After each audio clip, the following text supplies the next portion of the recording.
Well, I came across this debate, and Anderson Cooper, I dare say that Anderson Cooper seemingly does kind of a good job of being neutral and all that. But between this creationist lady and this evolutionist man, he was really rude. I watched this for myself, and he says, "Oh, we better base on like, oh, what's being researched." He doesn't know what's being researched. He's sticking to all these intentional and unintentional lies. And I bet if Kent Hovind were actually that lady on TV, he might have been able to make him look like a little child. I mean, this man was just rude and everything, and he says, "Oh, just to be the dinosaurs were just to be left off by Noah's Ark to later be killed by the flood. Oh, tell me that the Earth is less more than 10,000 years old. Tell me that." And like that, he kept interrupting and being so rude, and that lady.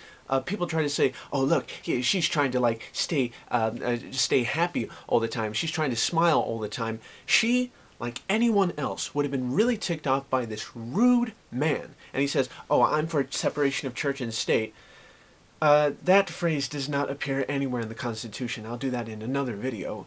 But basically, this so-called debate came to nothing, and I don't care if it has so many views and so many liberal bias comments that have been rated up so much. Truth prevails. And I don't care, like this woman, I feel kind of sorry for her because maybe she didn't have some of the answers, but I'm glad she's pursuing a just, noble cause that both sides ought to be introduced to the students so they can get a proper education and not indoctrination. Just introduced to one side of the theory of origins.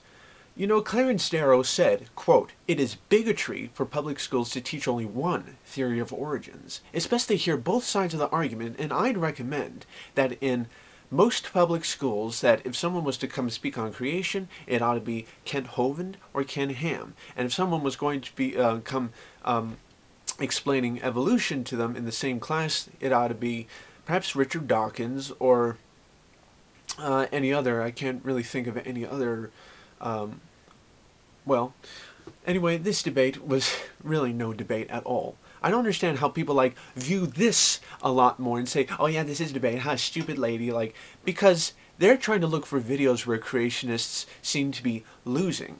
And they don't like the debate that Ben Stein had with Richard Dawkins. He was asking legitimate questions, and this film, this documentary, Expelled, was intentionally made rightly, and it's amazing that Ben Stein actually turned the tables on Dawkins this time. In the past, how Dawkins always interviewed his interviewers and made them look stupid, but it seems like the opposite is been done in this documentary called Expelled. I'll talk about that documentary in another video.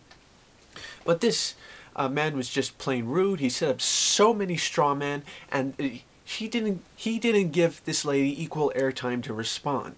All right, I think I ought to try to do it again and bring a better people to the screen, like on CNN or Fox News or whatever.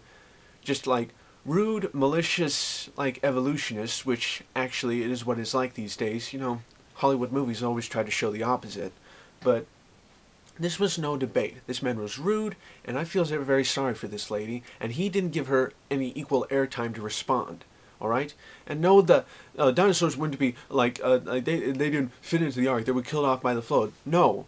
Noah took little baby animals onto the ark. He wouldn't have to take fully grown adults, alright? And they were on that ark. Basically, Noah didn't have to go out to get the animals.